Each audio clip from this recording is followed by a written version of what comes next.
Hello and welcome to the Arrow Panel. It's a dance game discussion show where we discuss dance games. I'm Dalton, Blue Chaos. And I'm Funga, Jeff Lloyd. And we have some special guests with us here today to talk about a topic that we've got a lot of questions about and that we were not properly equipped to handle. So we brought in the experts, some freestylers, starting with... Hi, I'm Mel B. You probably remember me as Mel B back in the day, or DJ Melvis, and yeah, I'm one of the OG freestylers. James, you go by Gabby J these days. Used to go by Captain Canada.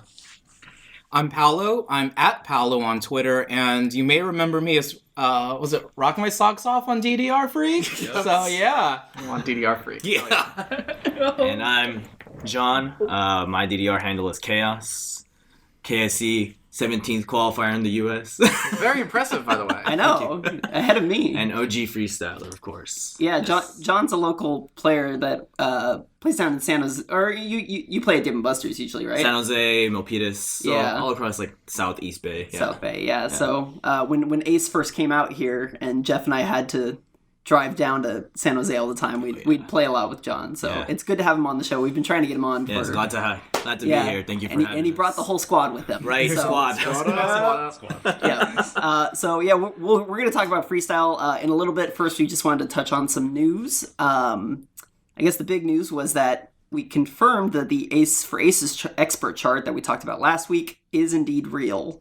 It was leaked, and we weren't sure if it was 100% real or not, but FEFEMZ cleared it first try, live on stream. Yeah. The stream was crazy. If you have time, go and watch the stream because he, destroys the game in ways that make me sad and cry. Yeah, he got world records on, a handful of 18s and 19s. Yeah. He got Valkyrie Dimension, 980K. He beat my Trip Machine Evolution, though it took him, 30 tries. Hey. What? I can beat it. I'm going to do it. You can do it. But he, the craziest score to me was 23, a great and a miss. The great and miss both being on the last 7 steps in 9 challenge. Oh, and he got 8 on New Decade. Oh, New Decade CSP. Yeah, that's disgusting. That was nuts. Yeah, so it was a wild set. Yeah. But as we said last week, the chart's not great. So actually, the video that he uploaded has 300 dislikes on it. Yeah, well, I think someone botted that. Haters in the house. Yeah, someone paid someone, a millionth of a Bitcoin to get some Russian hackers to dislike the video. 300 times for the for the meme. Yeah, for the meme. Yeah. Why do you do anything if not for the meme? Yeah, I don't know. I think people may have, if it wasn't bots, I think people were just upset about the chart. The chart being real, yeah. Which you shouldn't take it out on somebody playing the song. Yeah. Right. So, Just a dog pile. Oh, there is one interesting thing. Now that we're on the topic of FEFEMZ, and I actually just forgot about this, we're going to do this live. FEFEMZ, this is the last KAC for him. He's getting drafted into military service. Yeah. For 2 years, which is a required thing in South Korea. So that's going to be interesting. He's going to be here at the 7th KAC, but 8th and 9th, he will probably be not there. Yeah. Which will make things interesting. Hopefully he can make it back for the 10th anniversary. 10th case. And then he'll be a beast from all the military training. He's going to be jacked as hell and just... Hopefully his biceps are so big that he has trouble holding the bar and I'll have a chance, finally. Yeah. So, that's unfortunate for him. I guess fortunate for us. Press F to pay respects. Yeah, thank you for your service in advance. And we should bring back Captain Jack for the 10th KFC. Because of reasons. KFC. KAC. Damn it. And the other news was that there was an anonymous source that leaked something called Extreme Pro, which is, you want to explain what it is, Jeff? Sure. So it seems to be a marvelous timing hack for DDR Extreme. So DDR Extreme, a little bit of history. During the location test, Extreme had marvelouses in normal gameplay. So it was just you played a song, just like you would in Ace, you got marvelouses, showed up on the result screen. Apparently, everyone who was there hated it. Or not everyone, but a significant portion of the players didn't like it, so Konami removed it from normal gameplay, but left it in the non-stop and the Oni modes, which are the course modes in Extreme. And so for a while, that's like for the last 15 years, it's been the way that we play Marvelouses in Extreme. Like for an Extreme tournament, you go into nonstop mode and you play like Random Caprice or something. That way you get Marvelouses. But this hack, Extreme Pro, is it makes it so that Marvelouses appear in normal gameplay, just like during the location test, just like you would play nonstop.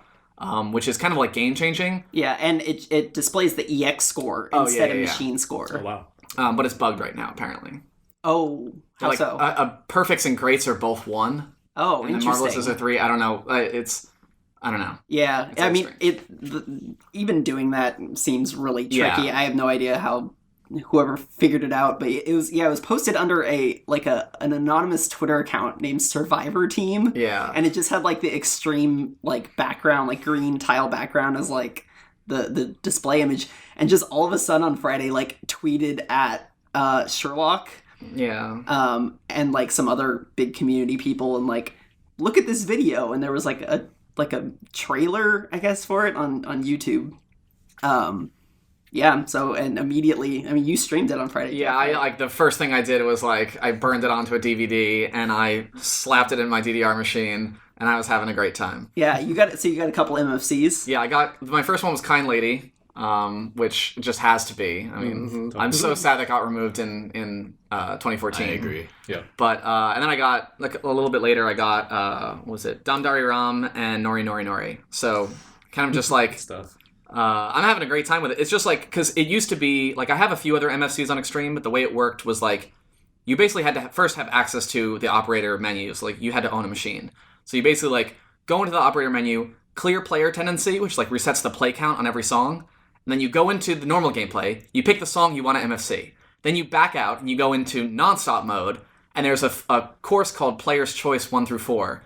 And so because there's only one play count, it's that song. So it shows up at the first like slot, and you play it, then you have Marvelouses, and you can try to MFC it.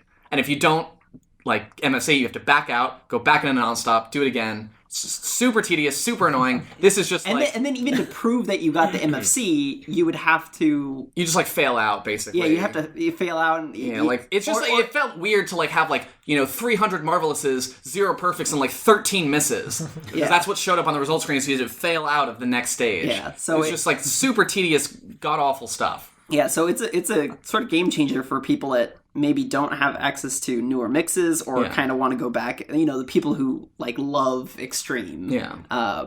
Which I think a lot of people are familiar with. Like that's one of the mixes that I grew up on. Yeah.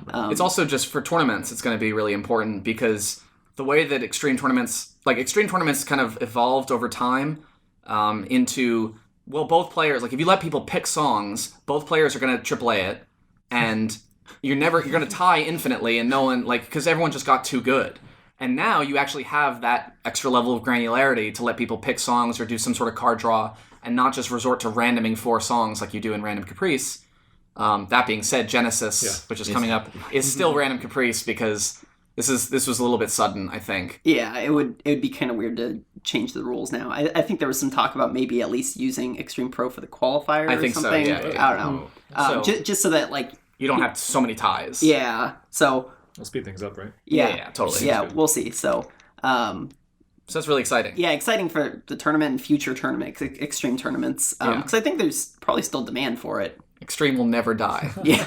That's what I'm learning from this. Yeah, and like, who knows if like they're going to keep adding stuff to it? Yeah. I don't know. It's kind of like, I'm thinking about how weird it would be if they were able to like add it into older mixes, but I don't think that's possible because I think Marvelouses were already baked in to Extreme. Yeah, true. So it's like all the graphic assets and stuff. Yeah. I wonder what the next plan is. Yeah, I mean, like there's some like hidden Oni charts that you used to be able to get by like glitching the marathon courses or the Oni courses. Yeah, no, the nonstop courses. Not nonstop, rather. Yeah. So like you would Love Shine. Yeah, they're like really? Love Shine's really the only complete one. Chart. The other ones are kind of like broken and stuff. But Last like Message had like a It was like 50 left arrows. Yeah. One arrow. Yeah, it's really, really dumb. It's like raw dump data, basically. Yeah, they were just like spamming stuff, and then they were like, "Yeah, we won't use this." But left it in the game anyway. Yeah, so who knows? Might be able to dig those up. Yeah, Dude, the lost levels. Yeah, but basically. Exactly. So yeah, that's pretty exciting. And moving on, we have KAC qualifiers are ended rather. With Jeff here taking first place for the U.S. Hooray! And you really only had to play. You played each set like what 3 times? I played the first set. Like Group A, I played like 3 or 4 times. My first set of Group B was my qualifier. Oh, jeez. It's like whatever. Watch out! But then I kept trying and I couldn't beat it, so that's fine. I tried like much harder last year and got second, but it was also because Chris didn't have to compete this year. Though he did try. Yeah, he was still trying, and he got close. He couldn't. Yeah. I think I surprised myself with 20 on Relinquish. Yeah, that was just like nuts. I was just like, I better not mess this setup, and luckily I didn't. So we good. Well, it'll be exciting to watch you in Japan, because I'll be there. Definitely. John, you were just in Japan, right? I was, yes. You're not going back for KAC, though? I'm not. I wish I was, man. It would be so cool to be just in that setting, like watching you guys, watching a lot of what happened last year, like, it looked super fun. So, kind of bummed that I couldn't, I definitely can't get the days off from work. But. Yeah, well, I'll be there to cheer on Jeff and Chris, and we got qualifiers from the other region here. Yeah, so I'll just rattle them off. So, FEFEMZ qualified from Korea, this person named Renan qualified from Asia. And then, like we said, East Japan and West Japan have like a regional qualifier, and so there's 7 people from each of East Japan and West Japan, and that's going to get narrowed down to 2 people from East Japan and 1 person from West Japan are going to move on to actual KAC. So the people from East Japan are Zerowolf, Hoshikechi, Unlim, Ril, DDR Koji, Hito, and Giez ACS. And then West Japan is Oshima, also known as Brosoni, Yoshimizu, Damager, 3TA Edge, Kazane, Yudai, and Hasi. So 3 of those 14 people will be moving on to KAC. And who knows if there's going to be... We don't actually know the rules yet for what the KAC format is. Yeah, if there's going to be like another like sort of... If there's a semifinal, because last year they had 7 players that fully qualified, and there was a semifinal for the second seeds plus the wild card, and then 1 person moved on to the finals. So we have another 7 players this year, and so it's like, are they going to reuse that format? If so, how do they determine who is in the bottom 4? So it's a lot of stuff up in the air. Once we figure out the rules, we'll let everyone know about it. Yep. We'll post about it. It's getting pretty close too. It's like it's like a month away. It's crazy. They're not very punctual. Right. They last year they gave us like a form to fill out like a week after we qualified, and then like emails back and forth to set up flights. They bought us a flight like 2 weeks before, which is just like, I don't know how much money they spent, but like they probably could have expedited it to save a little bit of money. Whatever. It's not my dime. I don't care. They're a corporation. Yeah. So mega corp. millions of dollars to throw away, whatever. Well, yeah. They choose some interesting things to throw it away on. Exactly. Is it just a tax write-off? The Brewster's Millions.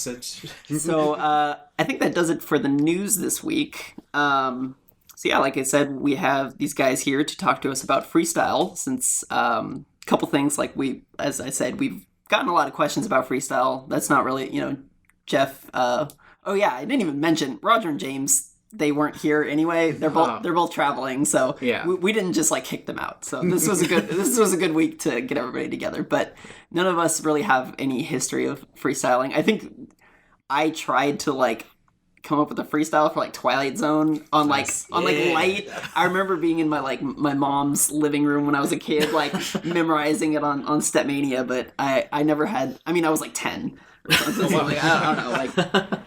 Yeah, so I never had the guts to actually go up and try it.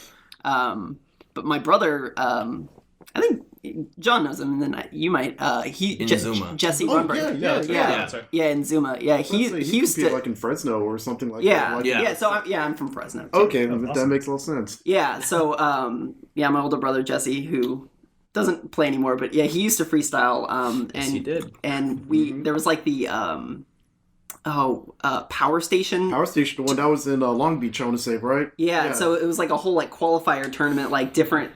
So there was a Power Station in Fresno, so like he qualified from the Fresno location, got to go to SoCal or whatever, and like compete in the finals. And Edgar Sergeant LTR was there. Yep. And Homie was there. Game 2K was there. yeah, JP Money was there. I These was names, there. man. yeah. These And names. Jeff's just like, I don't know who any of these people are. The closest I got to freestyling anything was I had half of a routine to Butterfly Light, and I Classic. classic. The classic. Gotta Why go not? with the classics. So that was pretty much my only exposure to freestyle. I was kind of around the tournaments and stuff. Right. But Yeah, that tournament was like 2003. I think it was, and that's around when the DDR documentary. I don't know if anybody's Yes. seen it. The one with yeah. There also? what is their name again? The documentary. I don't remember. Oh. I don't remember who made it actually, Okay. but Is yeah. that if the song's fast, you don't go Yes. slow? And Yeah, if so, it's slow, you don't so go fast? yeah, there's a famous quote that my brother said. It's like, that's what the only thing I associate with your brother is, Yeah, is that quote. there's a quote where he's talking about freestyling. He's like some people just don't get it, man. Like, if the song's fast, you don't go slow. If the song's slow, you don't go fast. It's like Tokyo Drift. If you ain't out of control, you ain't in control. Freestyle drift. Oh my god! Yeah, I actually remember that documentary too. There were a lot of names that we remember too. Like PMG was there. PMG was in that documentary. JSB, of course. Yeah, I mean, so it covered both freestyle and PA. and PA. Well, yeah. I mean, the tournament scene back in the day, I mean, pretty much PA and freestyle, we were all like kind of just one big community. It wasn't like a very big dichotomy between the two as there is nowadays. Yeah, I mean, we were pretty much anyone who wasn't freestyle. We even like went to PA just because, it's like, you support the game, you support the, cult following, all that. It was very much like kind of grassroots building this whole thing from the ground up. We all, put on hats for whatever reason and Yeah. It's interesting. It's definitely split. Yeah, Yeah, definitely split now. yeah. I mean, but a lot of the freestylers would also PA. I was gonna say, yeah. I was gonna say yeah, MA. I mean, we were at least good enough to get to the second round before we got Yeah. our butts kicked by, Yeah. the usual suspects. But just to support, like you'd have tech people entering PA or entering freestyle also. You'd have Yeah, those- yeah. Yeah, that's That's always true. fun to see. Yeah, and like there was kind of a trend for a while that even like the tech players who like weren't really good at like actually dancing, they would like enter like freestyle stuff and just do like really goofy things. Like they'd always have like Yeah. props and stuff that or not really real dancing, but they would at least get into the spirit of it. And, That was like me, except I didn't have any PA skills. So like, I'm the weird outlier bringing the skill ceiling down on both ends of the court. but yeah, I mean, it was really cool to see the both tournaments going on simultaneously. Yeah, So well, it's like the old joke goes, what is a Seattle DDR player called getting sub 95% perfects freestyle? It was the running gag for a while. Yeah, that was definitely a time in 2002. But So, yeah, if you haven't seen the DDR documentary, actually, I don't think that we mentioned it before, but I don't think I've seen it. I think it's on YouTube.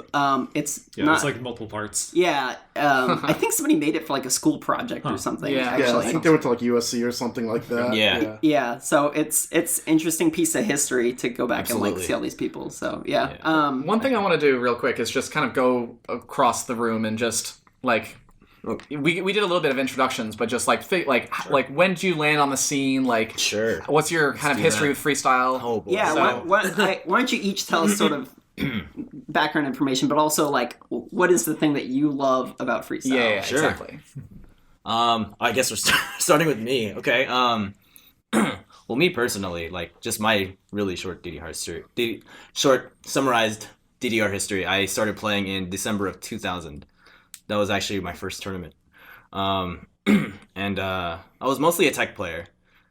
Did PA. But before I would always watch freestyle videos like before I really started playing, and I thought it was like really cool. Like I'm like this high school kid, like freshman. I'm like watching like these Japanese players like in Korean teams like the A team. Yeah. You know, like Koshiro, yeah. Koshiro, yeah.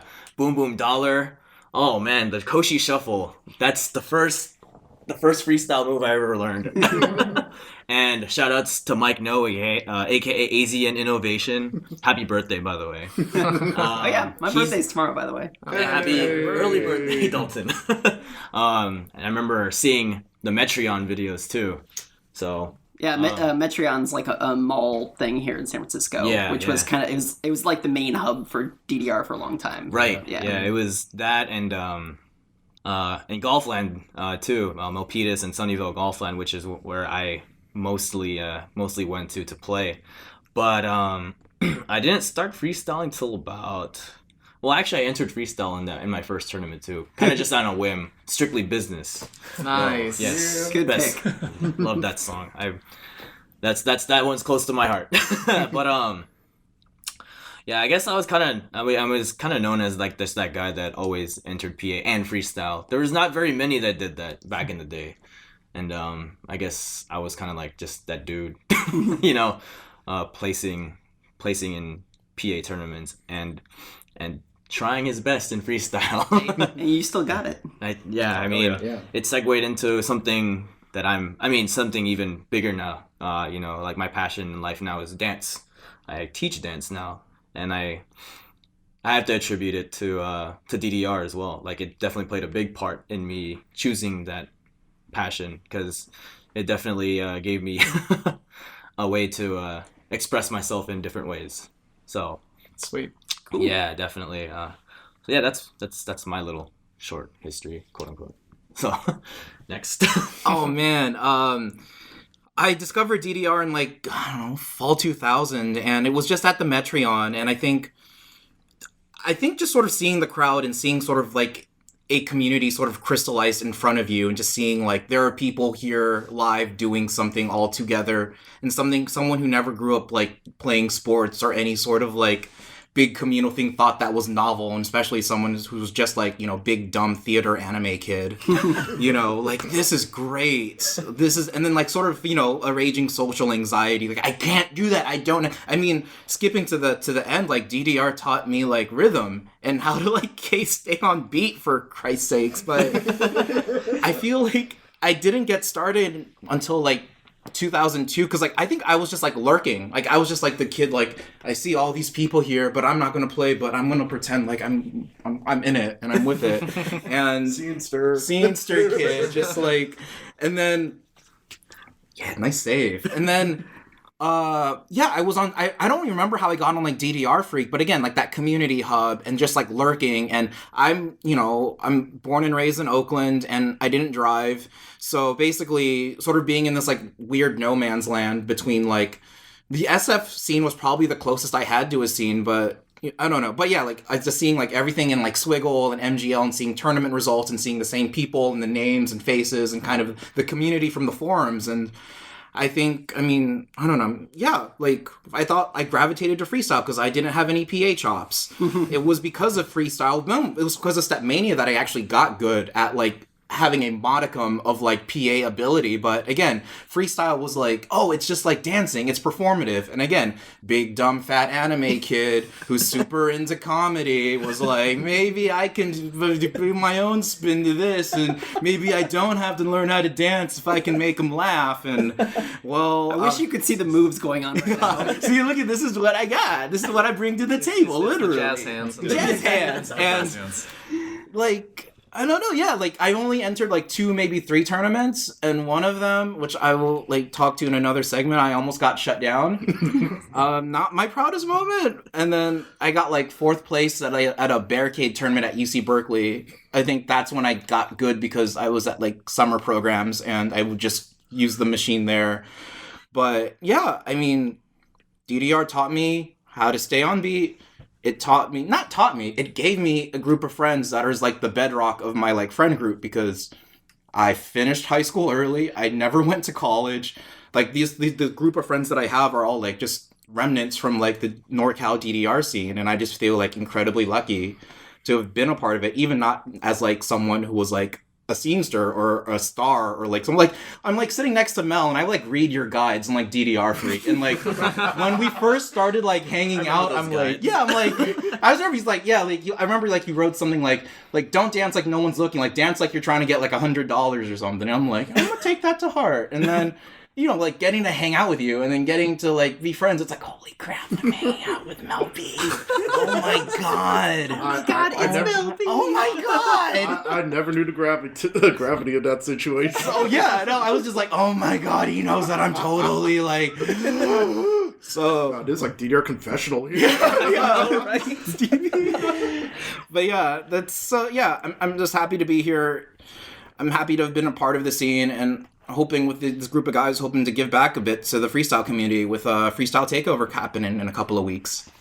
Which is another reason why we have everybody here too. I should have mentioned that up front, but we'll talk about that more toward the end. So next up, there, totally, yeah.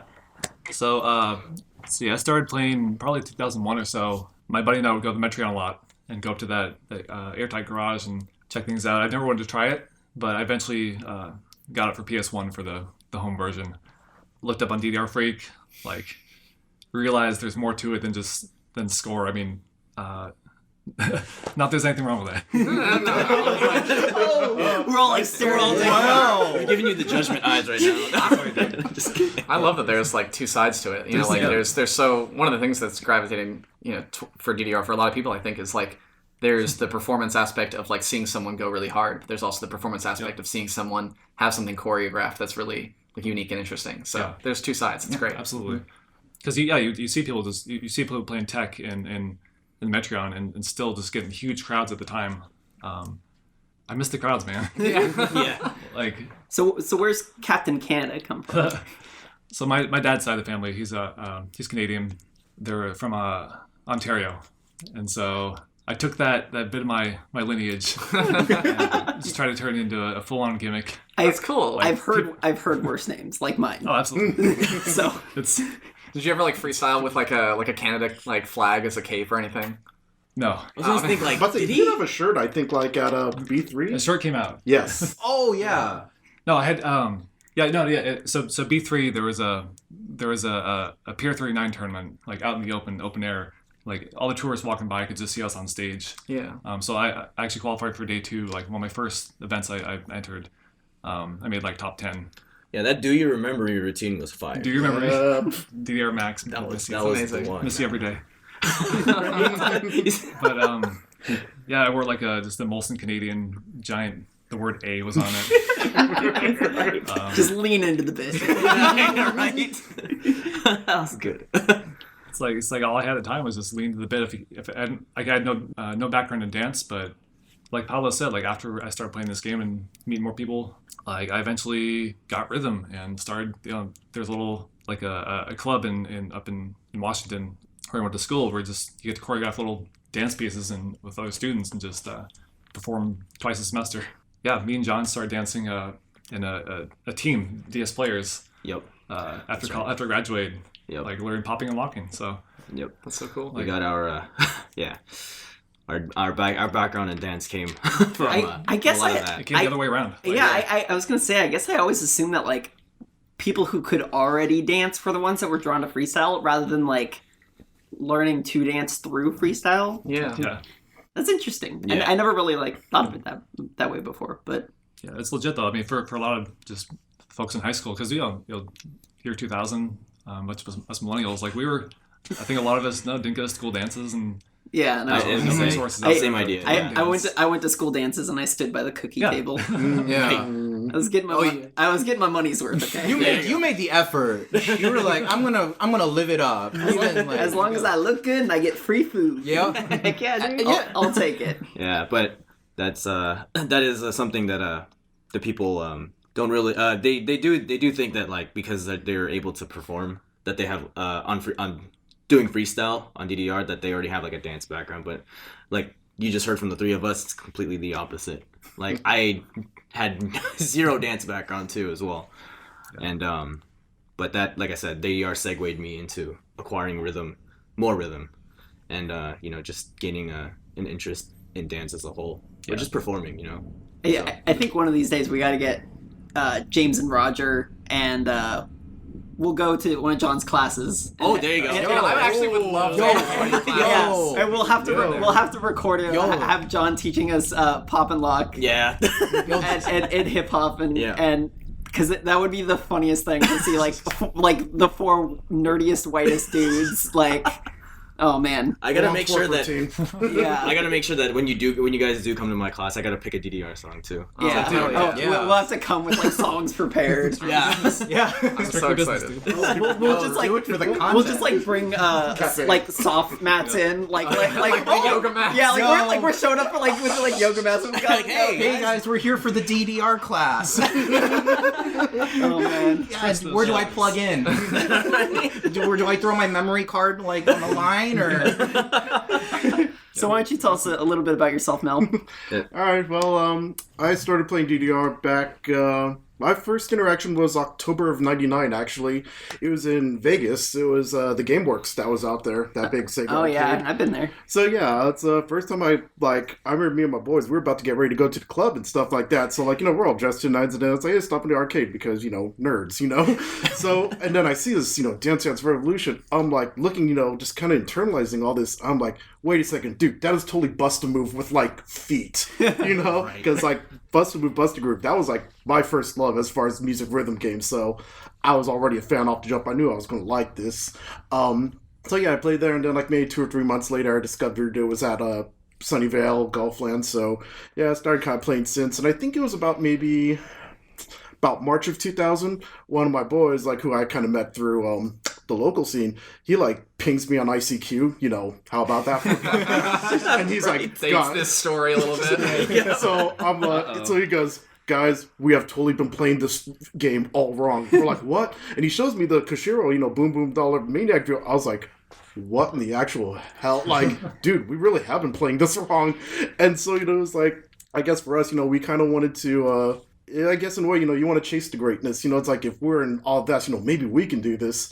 And so, for me, it's I've always kind of been into dance. I was never professionally trained or anything, but growing up, I was an MTV kid, so I was always watching music videos New Jack Swing videos. So I was watching Bobby Brown and Janet, and watch MTV what was it, the Club MTV and the Grind, MTV Raps, and so all that kind of stuff. And it's I was kind of into I know these dance. I could Roger, I could Running Man like the rest of them. So once it's okay, I can incorporate my old school moves into this, and yeah, sure enough, it was I think first tournament I entered was Santa Monica Pier, and yeah, a bunch of us from NorCal decided to go down let's, do this. And we just came in full force because, out of the 3 awards that they gave out, NorCal took 2 of them. It was me and J-Dog, who was the freak guy. Yeah. So, yeah, and it was just crazy because, not only did we get this, esteem, but, we went into SoCal, who, at the time, they were kind of considered the top people because they had the game a lot longer and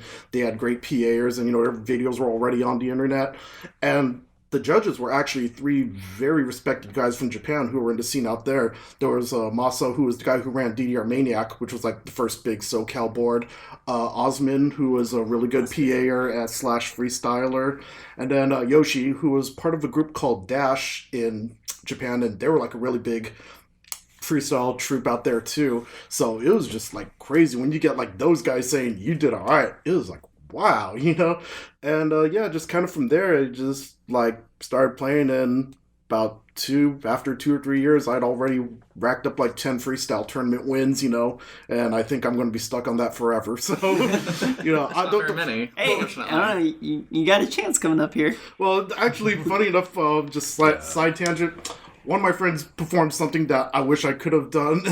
His claim to fame is Jim the Fly from the old days. Oh, yeah. East Coast. Yeah. He can say he's won a freestyle tournament in his 20s, in his 30s, and his 40s. Oh man! Wow. And so when he told me that stat, I'm I got 6 months left. I'm so there's going to be a gap in between. But yeah, because freestyle, it was just fun because in a way, I just like performing, and there's some kind of power, when you got all these people looking at you and they actually like what you're doing, because I wouldn't say I'm the most super outgoing person, but if I have to perform and I have to compete, and I think that was just kind of what was my thing. I was always about competition. Like, I liked winning. I liked money. I like stuff like that, And, I was all about preparation. So, I mean, when people talk about the best freestylers, they always say, like, 8-Ball, Bruce Leroy, stuff like that. Like, I never get mentioned. That's okay, because I think what they brought to the table was their performance was really, like, noteworthy and stuff like that. For me, I was probably the most prepared guy out there. Like, I never looked at the screen. I knew what I had to do, and, and I just got enough charisma to get by, so. But, yeah, I guess the thing about freestyle was, it landed me all sorts of crazy opportunities. I know, the product manager for DDR, Jason Enos, he caught wind of, like, what we were all doing, like, building this grassroots movement in the Bay. So he, like, invited a bunch of us to go down to E3 and, like, demo for them, wow. out there. Sweet. So, Yeah, that was a sweet deal. From there, I eventually ended up working for Konami over at Redwood City, and because he sort of recruited us to work on some of their games. We worked on, like, Ultra Mix 2, and, like, pretty much the Xbox series. Yes, some of my work still lives on in DDR Ace. That's crazy. Wow. What kind of stuff? Like, do you write charts or? Oh yes, I am. Yes. No way. Are you serious? Dead ass. How did you not leave with that? Well, I mean, you didn't ask. No, but I've done a few of them, but the one that I would probably say I get the most geeked about when I see it, like, online and people passing it is Max 300 Supermax. Oh, what? Expert chart. Yeah, I did the expert chart for that and doubles. Oh, what? This is, like, blowing my mind right now. If you like it, I'm here, and if you hate it, you can blame Jason. No. I prefer the challenge, but the expert's also good. Okay, well, yeah, challenge came after I had left. Yeah, So. they're both very solid charts. Yeah, I think of Duck Amuck as, like, I know Duck Amuck as one of the people who wrote charts that are in Ace. I didn't know that there was someone else that, like, I was gonna is say, very close, like. Yeah, like you worked with Duck Amuck, right? No, I think he was in in the SoCal, right? Yeah, he was in Oh, okay, That was yeah, when he that's moved right, out that's to Sacramento. But yeah, the Redwood City. From our scene, you probably remember Lil B, right? From Freestyle? Yeah, I recognize the name. Yeah, he was one of the guys. Asian Innovation had written some Orochi. of that. Orochi. Orochi wrote some charts? Yes. Yeah. Really? They were all... He still frequents round 1 to this day. Man, we're getting some history here. Yep. Oh man, I feel like I'm like among legends right now. Like, we could always save this for another episode. But yeah, like all about there's a lot of dirt about. that's actually really cool. I would like to do that. Yeah. The inside man. So Yeah. freestyle. That's it led to me some pretty awesome places, and it's kind of I was kind of sad when it started dying away because obviously PA became more of the big draw. But it still lives out there. I know in Japan, like that team Panda-san, they're dope. I definitely want to talk about them. Yeah. Yeah. So they're good. Never reached out to them obviously, but they're dope, and who knows? We might be finding the next people like that out here. The next A-team, yo. Yeah, that would be awesome. So like when for people who haven't been playing DDR for that long, Jeff and I both have been playing dance games for a while, but when would you say like the peak of freestyle was? Like what year? My guess would Max probably 2? About Max 2, I would say between Max 2 and Extreme, those two back to back, like early 2000s. Yeah, that's about when I started playing too. So yeah, me too. that makes sense. Yeah. Like the most stacked tournament of all time was CPGL 1 with Max 2. Like I just think of the people who entered. God, there were how many people entered that tournament? Yeah, that's as far as like the quality performance and the amount of people entering a freestyle event. Like anyone out of the top 10 could have like won the tournament. Yeah. I was gonna say, yeah. That time easily. Like that was my first tournament, so like that was just like a murderer's row. So that was what 2001. I was going to say 2. 2. I want to say yeah. Okay. Because Extreme was 2 or 4? End of 2, yeah. Okay, 2. Wow. Yeah. Okay, yeah, because Max 2 was Extreme already out by that time? I don't think so. No. Yeah, Max 2 is still the newest one. Yeah. During that time, so it was. Yeah, that was that tournament. Yeah. So what's interesting to note about like freestyle tournaments is that Mel kind of alluded to this earlier about having judges. So it's very different than PA tournaments or tech tournaments as they kind of used to be called. PA means perfect attack in case. Oh yeah. Before we had Marvelouses, that was all we had. It was PA and then ITG moved it to FA and now they're back to MA on DDR. So, but so there's sort of that degree of subjectivity Yeah. Absolutely. that you know it's kind of a whole different world. It reminds me of like gymnastics, like you know, you watch the Olympics, or you know, you watch any of these like performative sports, and you know, they have a panel of judges, which is kind of how it was then. So like, how would people be selected to be judges, or like what qualified someone to be a judge?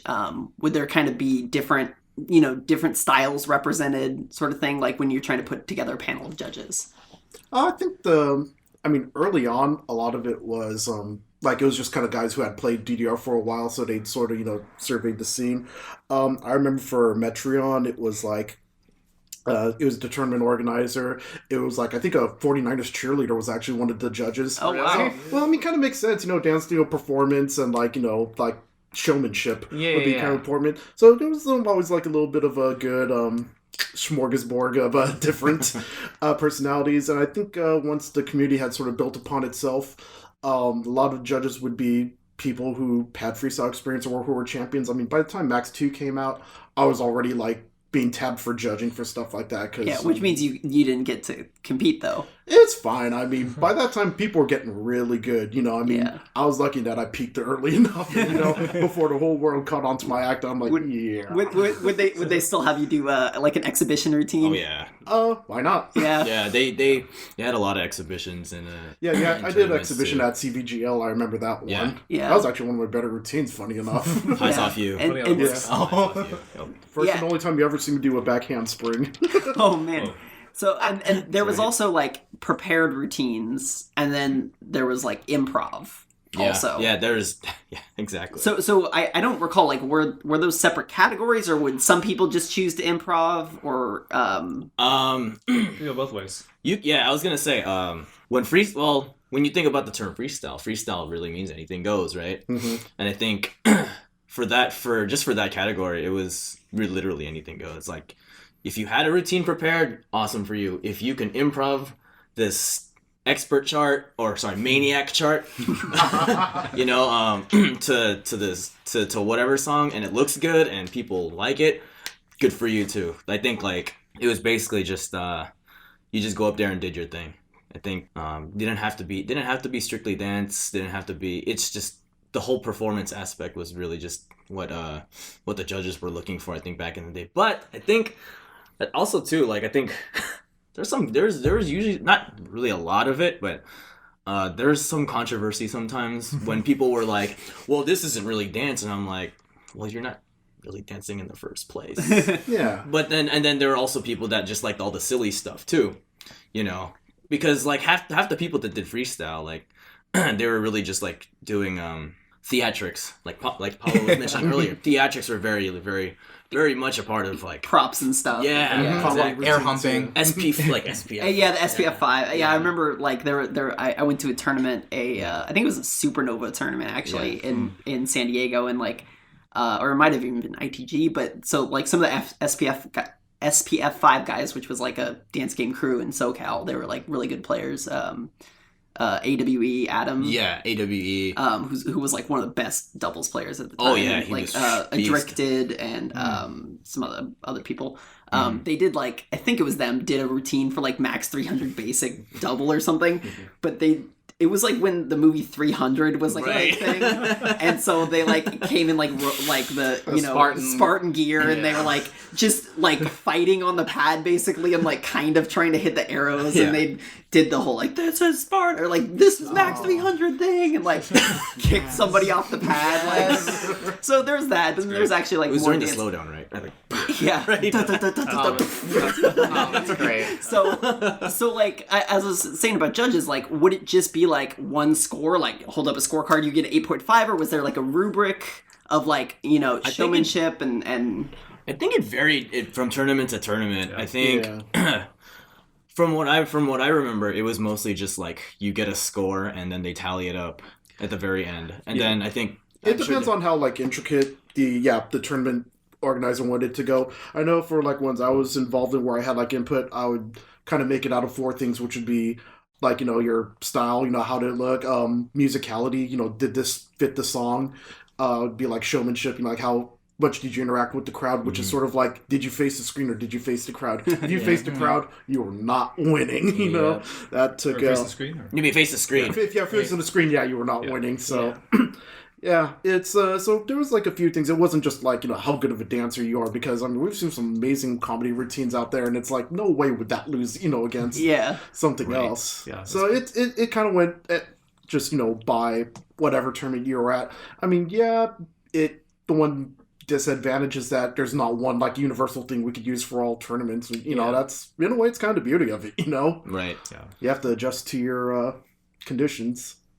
It's just the all-inclusiveness of it. Like, you have amazing dancers, you have poppers and lockers, but you'd also have just people entering for the hell of it, and you know, group of friends like DCB. Right. Oh yeah, Ryan, who is our fifth member of our little crew, but that could not be here tonight. But he'd have like 10 dudes just like surround the machine and start like.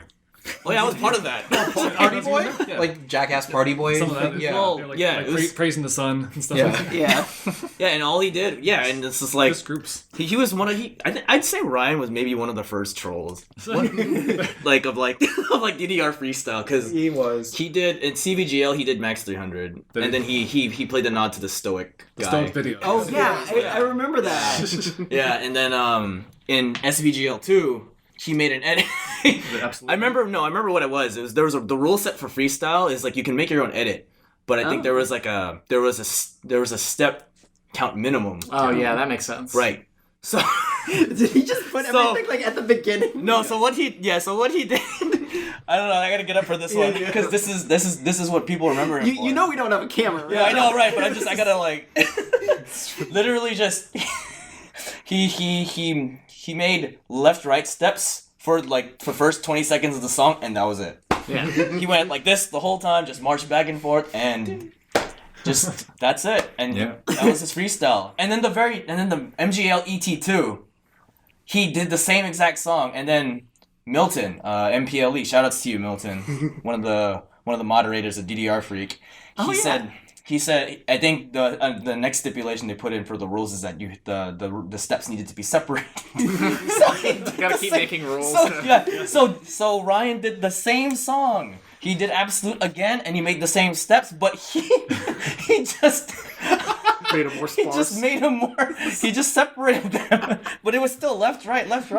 Then 20 seconds later, left, right. So I mean that brings up an interesting point. Like, could you do the same routine multiple times at multiple tournaments, or like would you like recycle routines? So back in the day, I think it wasn't odd to see something like that because I think due to lack of like resources and like the internet not being as big as it was back in the day, like, you know, like no YouTube obviously back in 2000. Some people wouldn't know what routine you'd be doing, you'd have to like upload videos to FTP servers. Exactly. Or, you know, get it from Kazaa or, you know, whatever. E-bombs probably will get it sometime, you know.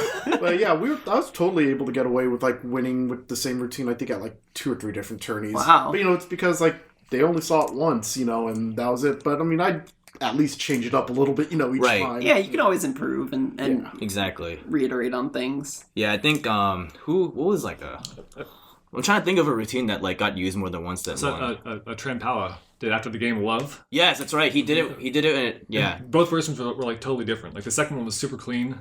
The first one he like humps the pad. Oh yeah, that's right. It was hot. Yeah, both were amazing. What was that? The Sacramento tournament. He did it first, and then he did it at B3. B3. Yeah, right. That's right. Yeah, P39. Mm-hmm. So, So, do you all have like favorite routine that you've ever seen?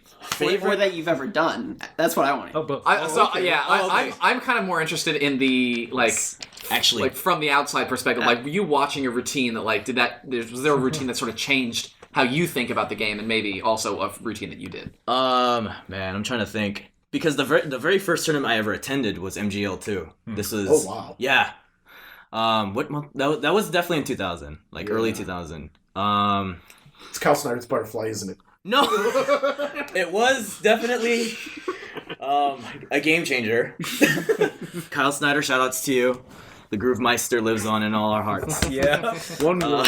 Shades. But By the way, I'm gonna try and like. You guys might have to send me some links or something, but I want to kind of put together like a list of post them on Twitter in the replies, like when this episode goes up, so that people can find like videos of these routines. Sure. Oh yeah. So, Man, if we can hit it to like the Reddit, write up. Yeah, so we'll try and get a resource together so people can Definitely. see what everybody's talking about. I'm pretty sure I still have some archived footage too on my computer somewhere. Nice. Yeah. Somewhere, but I'd have to go digging. But for me, I'm trying to think of a routine that actually got me to just be like, yo, this is. I think actually I mentioned it before. I think it was the Koshiro routine. Like this was just like super pixelated 320 by like if that, like 240p. Yeah, like I did. Yeah, and it was the Boom Boom Dollar, and like that was like the hot song back in the day. Everyone knew that song. It was like Maniac too, wasn't it? Yes, it was Maniac. And the thing is, I mean, like I kind of went through like a hip hop phase too back when I was in high school also. So like I did like all this like research about like b-boying and breakdancing and stuff. And when I watched Koshiro do like what he did on Boom Boom Dollar Maniac, it reminded me of what we call top rocking. And like it really like interested me like just because it's like I've seen people play, like the game like regularly, but then when I saw him do it like in that video, I'm just like, oh my god. It's like I want to do that, People just going like at 100 miles an hour, right? And then when he did the Koshi shuffle, man, I wish I could show you guys the Koshi shuffle, but that requires a lot of dexterity, and I don't know, like we're reaching that age where I don't think I could turn that way anymore. Yes, where it's too turned for us oldies, yes. But yeah, definitely that routine, and one more routine too that got me, I guess really like more into like being interested in actual dance was Lou Styles' era Nostal Mix routine. Is it? It's like really like it's sort of like pop locking, right? It's like very. He was kind of the first one in the DDR scene to kind of like introduce like popping, like actual popping, like popping, waving, tutting, into ticking into DDR freestyles. Like everyone knew him for the hat tick. This one, like. To Era, I mean, it was like Era is like a very like like subtle like it's ambient sort of. The ambiance is very like it's not like funky, it's not like hard to hit. It's very like calm. It's like it feels flowy. Yeah, right. Yeah, which is so like the fact he was like like when I saw that routine, I was just like this. I was already like a year and a half into like playing DDR and stuff, but then when I saw that, I was just like, yo. Yo, this guy. Shout outs to you, Dean. I don't know where you are anymore, man. I missed you, dude. But yeah, that routine for sure. Those two routines, I think, had the biggest impact on me, for sure. Yeah, stuff we'd never seen before. Exactly. I had not seen like maybe both those things I had never seen before. Yeah, like maybe MTV, like the Days Go By video. All right. Oh, I love Days Go By. Yeah. Word. I think this is before that. Like this is like just a style. This is popping. Something we were never really like, exactly. Wasn't Days Go By in like Max 2, US Yes. I used to play that shit all the time. Yeah, I remember playing that in my garage. I had like an afterburner. Is that what the metal pads were called? Yeah, they went out. Yeah, maybe I don't know. It's like in my garage with like a PS2 and like a TV. Like that's right. Actually, a couple of people. Yeah, Andrew West Horton worked at Red Octane. Johnson. And, Mark Johnson. Yes, so they ended up working on Guitar Hero. Actually, I was talking about that the other day with somebody. That all these DDR people that worked at Red Octane, which is a company that made like soft pads and eventually like hard pads, I think. Yeah. And then they ended up made Guitar Hero 1 with harmonics. And then ended up getting bought by Activision. Yeah, they were a publisher for a little while. And so they did more than just making like hardware for games. Yeah, and then so they put out In the Groove for PS2 also. That's right. The home version of that. Yeah. So people getting like apparently DDR. If you get into DDR, you get a job at Konami, you get a job at Red Octane, and then work at Activision. It's such an incestuous industry. Yeah, but. Does anyone else have any like? I want to hear Mel. I've never heard I want to hear Mel. Oh, okay. So most OG. Let's see. Well, I mean, Kishore obviously was like the proof of concept that you could totally do something cool. The first one I would say I probably watched a lot of was actually a Japanese group duo called the Brilliant Steppers. And they did a Get Up and Dance, and it's like, I mean, Get Up and Dance on basic is like the easiest steps in the world to do something to, because it's always like right down, left down. So it was like a lot of left and right, coordinated moves, and they were just simple but dope.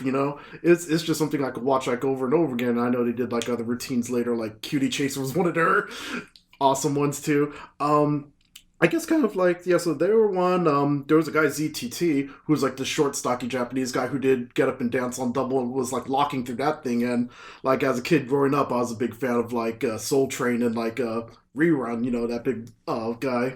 So I was gravitating to that. As far as the freestyles, like within like my contemporaries that like just slayed it for me, kind of bouncing off what John said, because he talked about loose style and era, there was actually a routine before that. His name was Dinkat.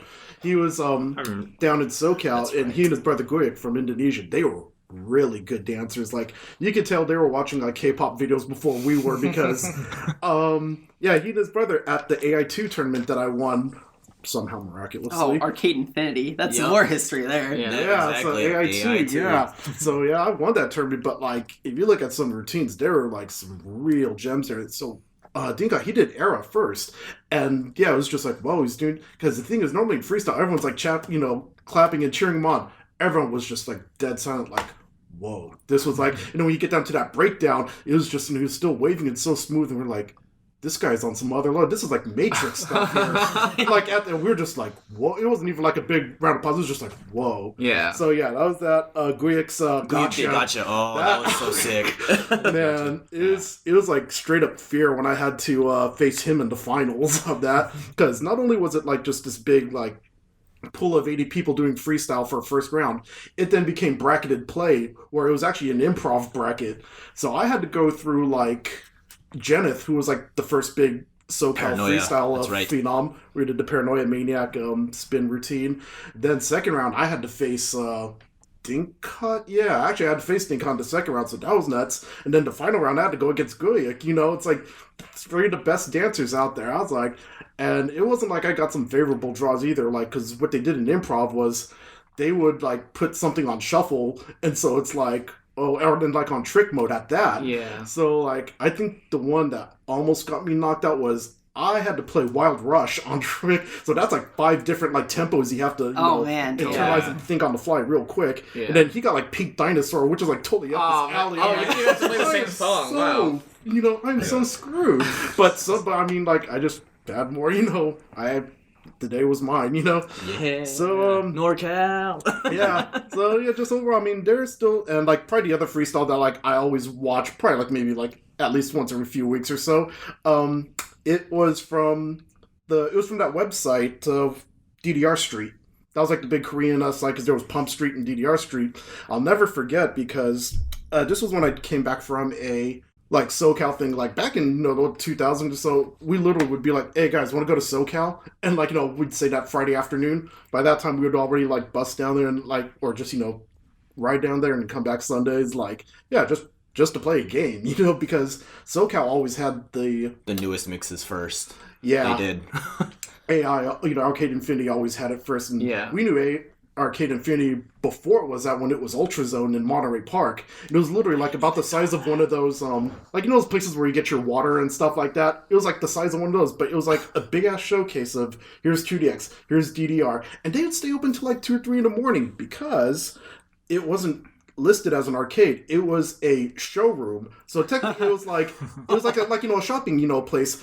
It was like a retail, but that showroom was like, you can interactively play with it to like test the merchandise before you could buy, so it was a little loophole. They were sneaky, but dude, being able to play DR till 3 a.m. back when we were young and had metabolism and all that stuff, it was dope. So they had a pop-in stage too. They had they had all that. Easy to DJ.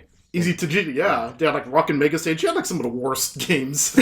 But they also had Samba de Amigo, which was real fun. Amigo. Very good. And Mambo Go. But anyway, Mambo Go too. DDR Street. So Korea, they were also very big in freestyle back in the day. I remember like probably my favorite routine I've ever seen live was Kevin Kim's Dom Daryam. Yes! Like straight up. People will like hate on me for liking because like he did it over in Korea, but like I didn't see it. But it's Exactly. like, and I was just like, nah, this guy was the goods. Yeah, he was good when like 15 seconds into the routine, someone's yelling for the thing. This is over. It was like Vince Carter at the 2000 dunk off. That's right.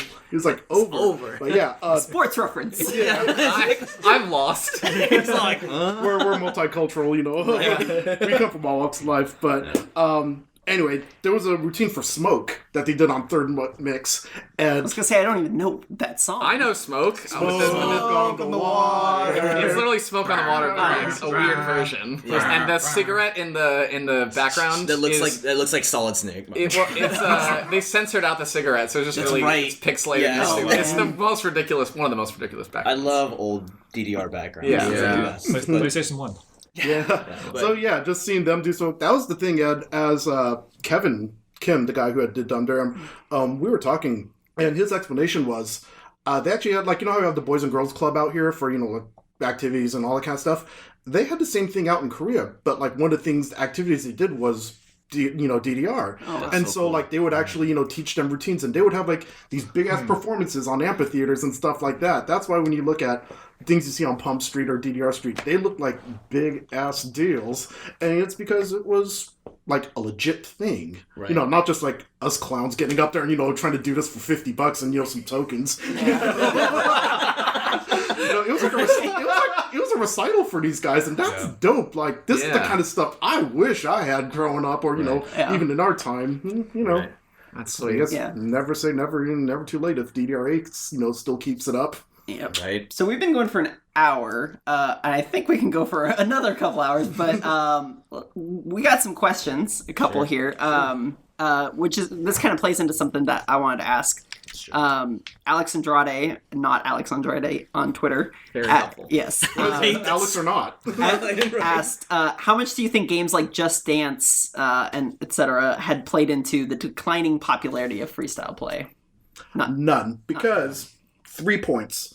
One, Just Dance and Dance Central came around 2009 to 2010, and freestyle was already dead by 2007. Okay, roughly. so that goes into my other questions. What do you think did contribute to the decline of freestyle? Oh yeah, I think just the lack of The space between mixes. I think just like the dead time between DDR Extreme and SuperNOVA. I think because in between that time, that's when ITG came out, and when ITG came out, that's when everyone was basically playing for score now, and I think that really contributed to a lot of like the decline of like interest in freestyle mostly. For me at least, that's how I see it, because I was still kind of playing until about 04, 05, like seriously. Do you think it's because ITG was like, by virtue of being harder, it sort of like guided players in a certain direction of like I think our game is designed to be hard, so this is about scoring. It's not about performance anymore. Like, do you think like it create like In the Groove sort of created a narrative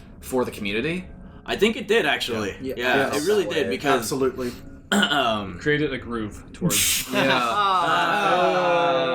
okay. There's like two or three freestyle songs on there, like changes and like. Yeah, that's what I was gonna say. It's like the music in ITG doesn't quite lend itself to freestyle either. To score, and which is cool. But like also the DDR mixes lately, you hear so much the instrumentation, the music itself it's designed for amazing step charts. Not so much for getting down. That's true. Yeah. So. Yeah, even like the license and stuff now are like the idol songs and like and. I would kill to see a freestyle routine to "Break Free" by Ariana Grande. That's not like that's definitely not out of our own realm. We might actually. You never know what to expect at this tournament coming up. So I mean, that definitely did lend a hand though in the declining popularity of freestyle. Was just that the dead space in between Extreme and SuperNOVA, and there were just less events, right? And then just way less events. Because I think at least in NorCal, when SuperNOVA first came out, we only had one tournament. Yeah. We had one tournament for it. We won. And we won. That's right. That was the last one. That was the last one. Gravy Train? Yeah. Yeah, Gravy Train. Yeah, that's our group name. We're the Gravy Train. I don't know. But it like another fun bit of history. We did me and James did a routine. It's a bad routine. Oh, that's amazing. And what we did, what the whole like routine like kind of like rode off of was a history of freestyle. So what we did was we choreographed moves from a lot of different freestyles from like 2000 all the way up to 2004. So we used like things like the caution drop, like The Bowie Brothers. the Bowie Brothers, Hand like slaps. the hand slaps, the Geneth shuffle. Like we just did a bunch of like different like moves that like people like remembered from when you think freestyle, like DDR freestyle. Like we did like we just paid homage to like all of them. You think Matrix Walk? Right? Yeah. We didn't do that though because we didn't That want was to banned get. by then. Yeah, That was Yeah. banned already by Yeah, then. so for those who don't know, Matrix Walk is when you you hold on to one of the bars typically, Right. and then you like run up the side of the front of the machine typically. to land on the other side of the pad. Right. Yeah. There's a great video of JSB trying to do it, by the way, during a freestyle, and he like lands on his knee on the edge of the pad or something, and he just like shrieks. It's hilarious. You got funny. with me to this. You've never seen that. So Matrix Walks were one of the banned Moves. I don't know if it's necessarily in the rules, but I think everybody just kind of knew, like, don't do that shit. Yeah. Yeah. That was a Probably universal. That was big. That's definitely a universal rule. It's like, Yeah, I think at some point a screen must have got broke or something, Had to be. and everyone was like, okay, we can't do that anymore. right.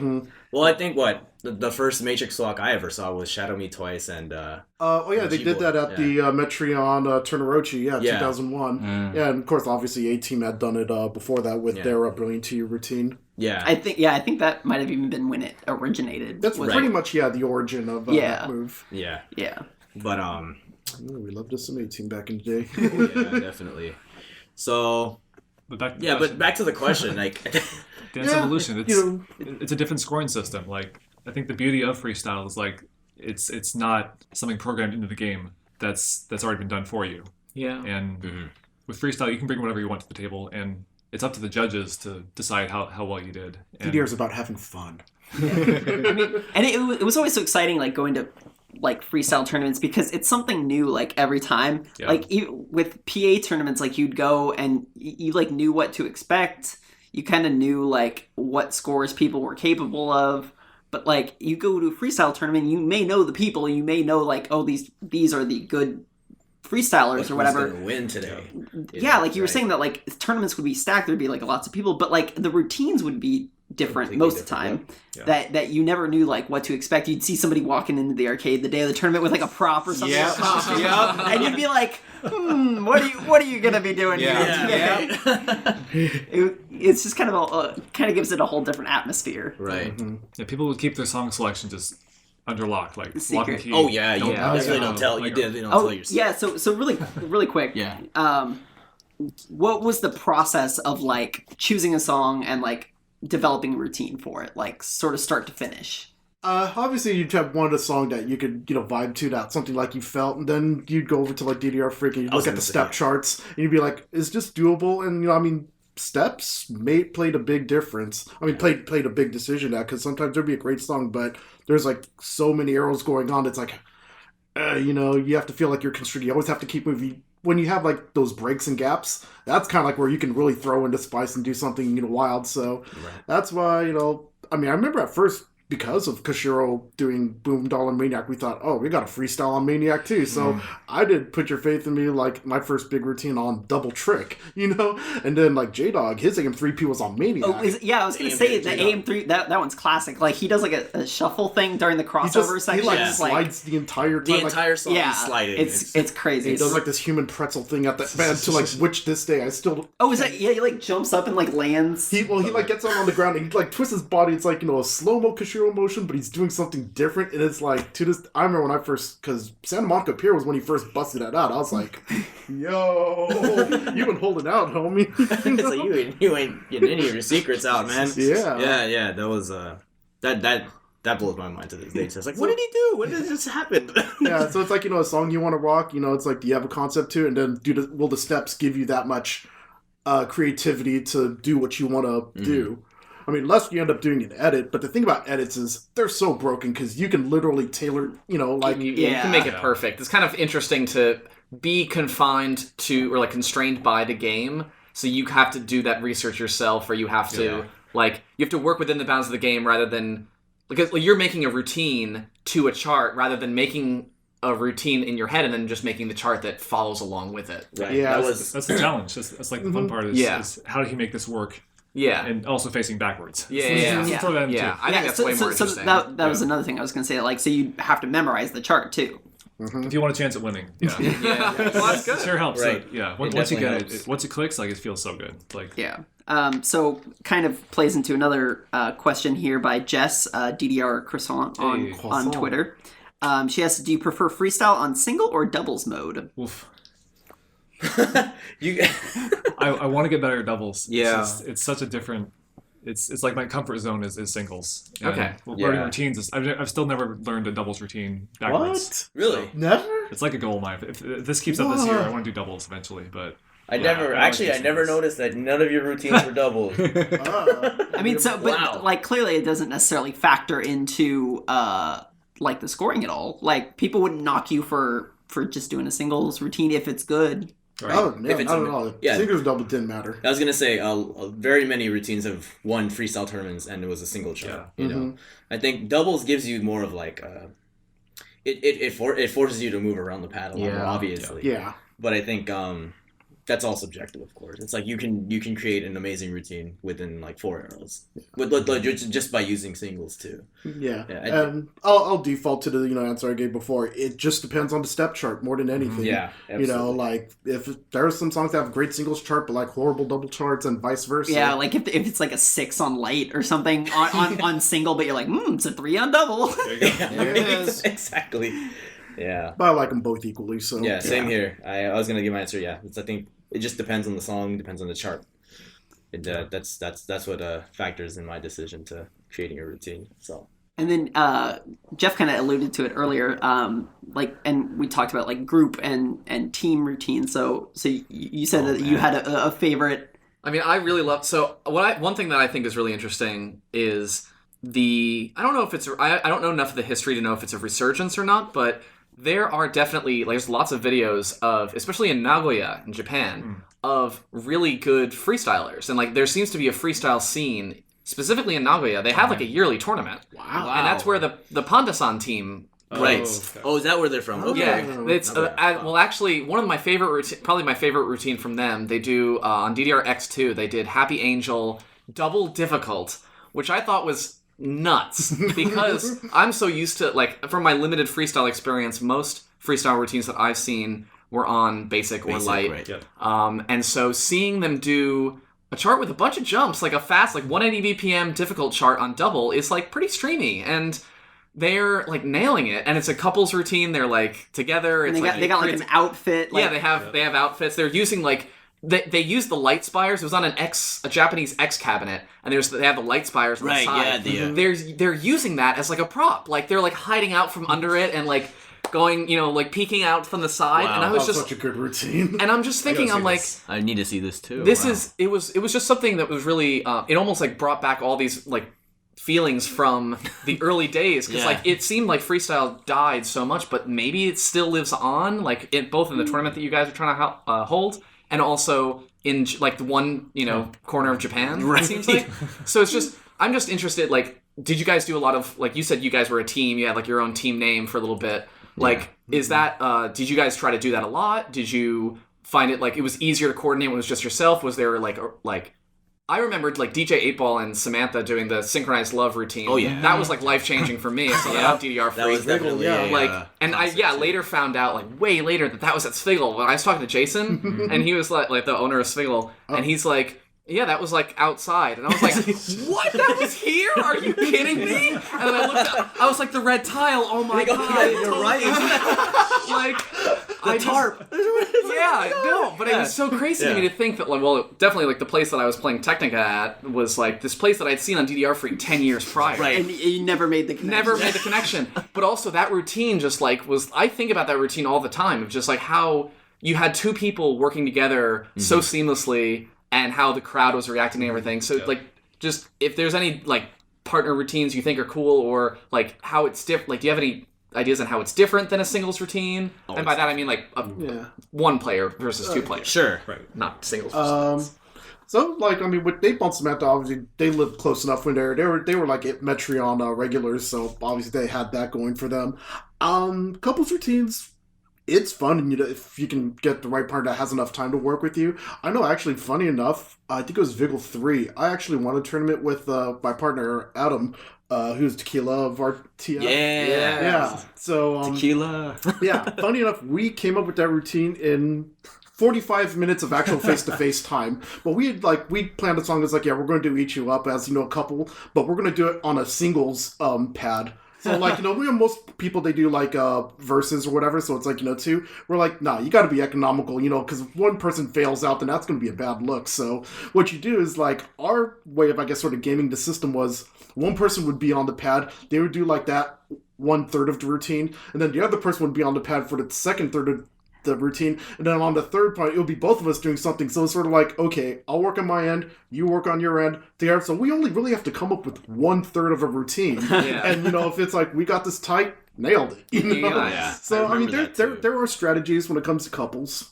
Yeah. I mean, yeah, I can't imagine trying to practice. If you had to practice in an arcade, that'd be I think you probably try and practice at home, but that may be limiting. Yeah, that's we went to Sviggle once to practice in person. Once, but right? Otherwise it was at your place. But for the most part, we were practicing at my place mostly for our routine. I think instead of out in the wild. Right. You don't want anyone to see. It's got to be secret. Exactly. I never even thought of that. You don't go to the arcade to practice. You stay home and practice. That's it. Oh, that's really interesting. I never thought of it that way. Different. Yeah, it was definitely. You never wanted to show what you're going to be doing the next day at the tournament. It was always just weird meeting up we met up at different. I don't think we just met up at my house. We met up at different spots, man. It's been a while. Wherever would work. Exactly. Yeah. And so we got last question here from Ryan, who I believe is. Oh gosh. He says, what possessed a group of people to run a freestyle tournament in 2018?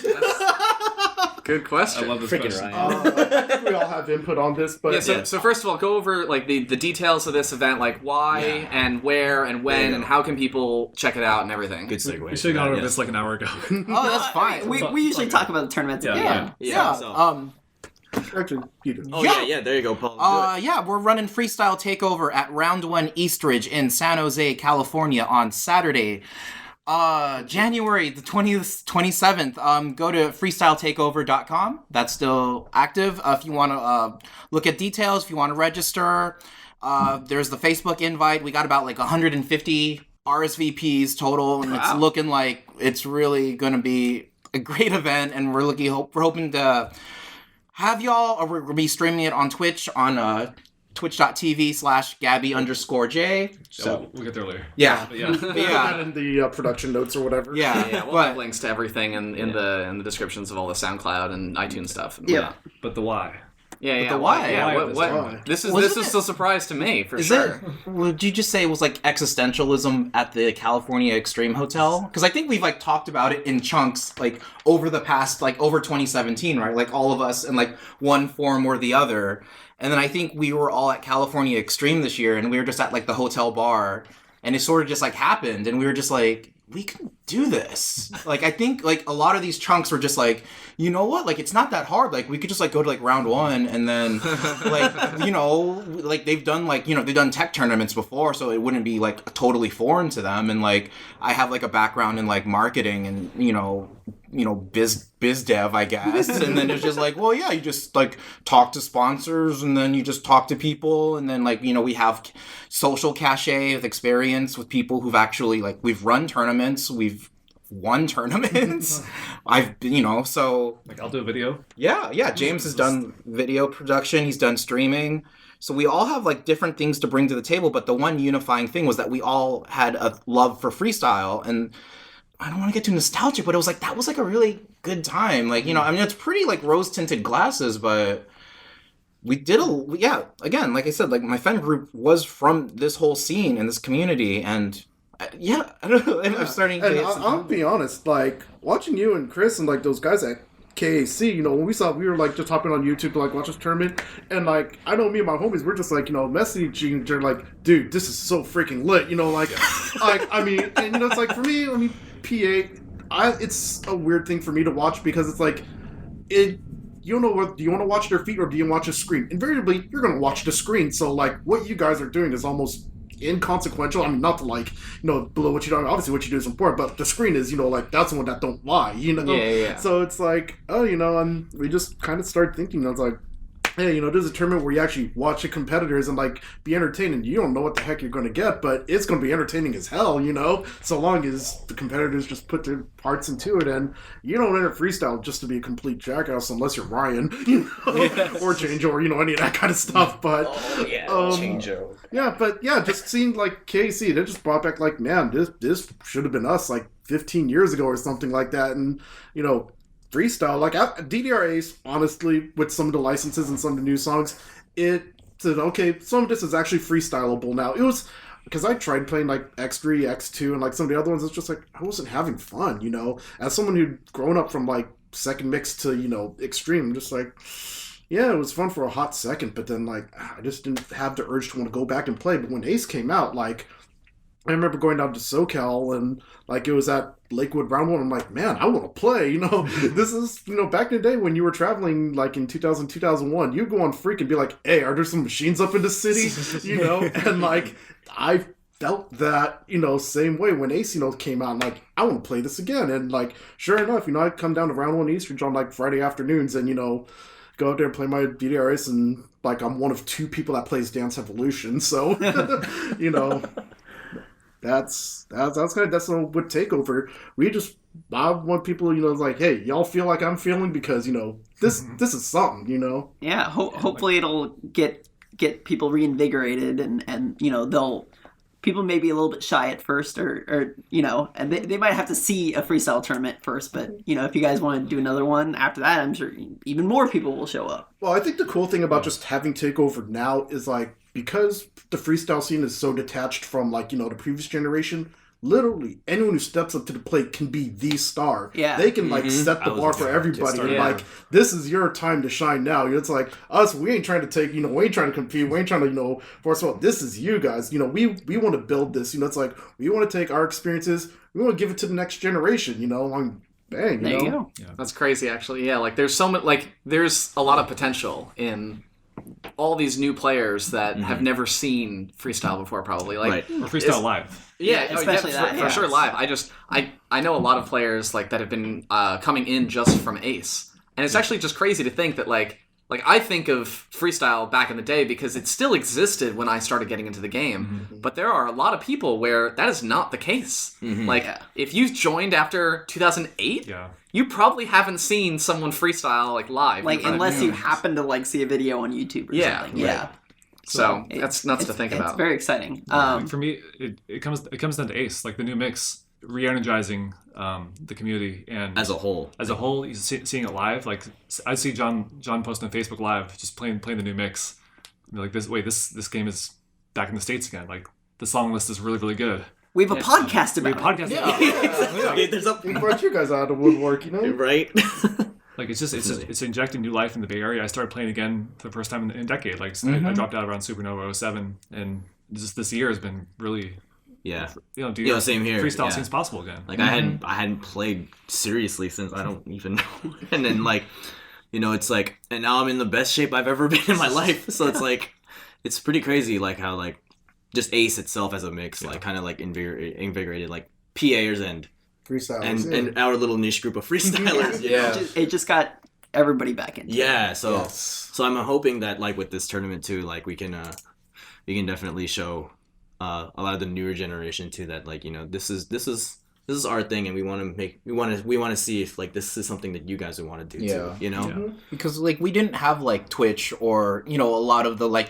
I'm talking macro, but like a lot of the esports production values or anything like that. I'm not saying we're going to compete with like the international or something, but like, listen, like we were here and we're still going to be here and we're going to update it for 2018. And we hope that this will be the spark that lights the fire of rebellion or freestyle. So it's the reboot of the franchise. Exactly. Yeah. This is the dark gritty one, but dark and gritty is really just like not with Matrix walking. Not with Matrix walking. No. Freestyle directed by Zack Snyder. Yeah. So the next bit that we do for the tap set of the week, thank you for everybody who tweeted your scores at us, including John here, who's a 40-ounce for breakfast Yes. on Twitter, which That's my Twitter handle. is a very good Twitter handle. is that how you wake up in the morning? I woke up like that one time at an anime convention, and it was one of the worst decisions of my life. But I have my Twitter handle. Also a great album. Yeah, Blackalicious, exactly. Yep. That's actually a song. That's a song named by the rapper Blackalicious, who also has a song in DDR. By the way, Alphabet Aerobics, Ultra Mix 4. That's right. Ultramix, what up? What up? Right. But yeah, that's my Twitter handle. And you said it was like your favorite tap set of the week. Yeah, song-wise, I think it was my favorite set of the week. Just song choices. I think Innocence of Silence was probably my favorite SuperNOVA song. Yeah, it's really good. Dance Celebration is a pretty solid track just as a song itself. And then Mayu's, I think, one of my favorite songs in Ace. Well, wait, Mayu came out in 2014, right? Yeah, but Okay, yeah, but it's my first time playing it on so Ace. So effectively.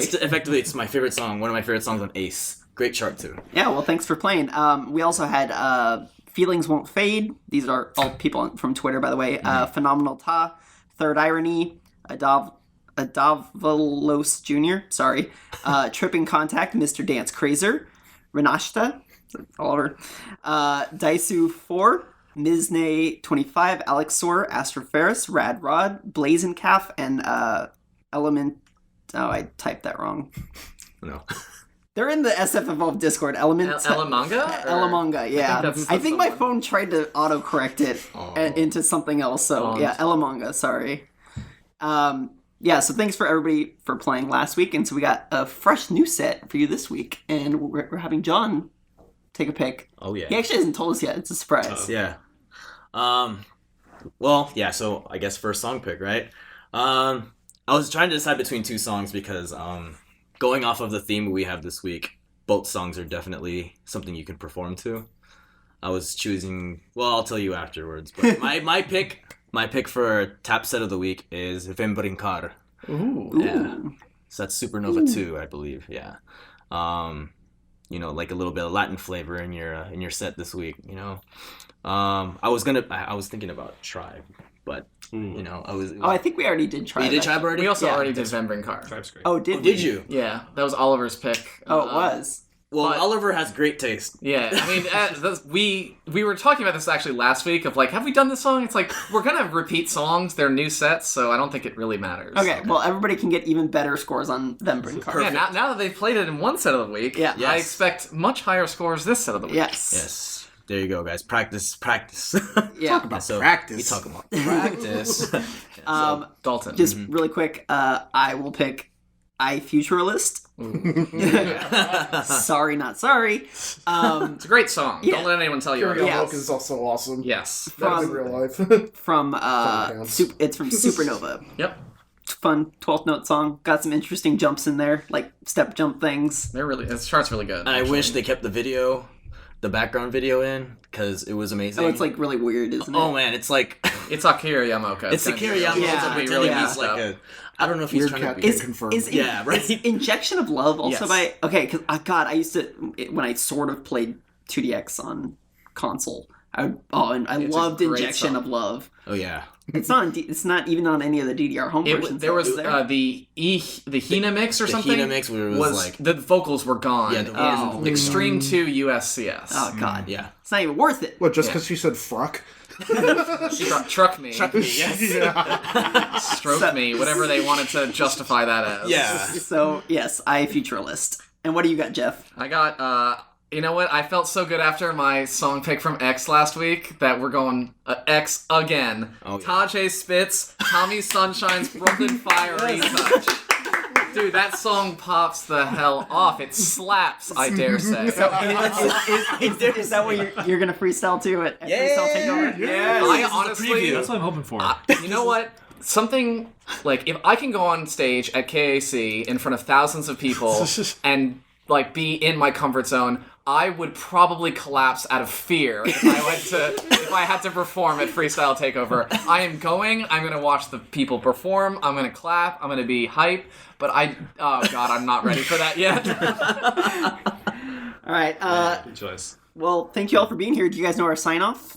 Oh, we didn't. We didn't tell them ahead of time, so we'll give you a heads up now. We say, we say. Thanks for listening, and thank you for playing. We all do the thank you for playing. Yeah, so everybody, thank you for playing at the same time. All right, we'll give it a try here. All right. 5, 6, 7. Yeah. So Dalton starts it, and then Yeah. So you should have good timing. So, this has been the Arrow Panel. Thank you for listening, and thank you for playing.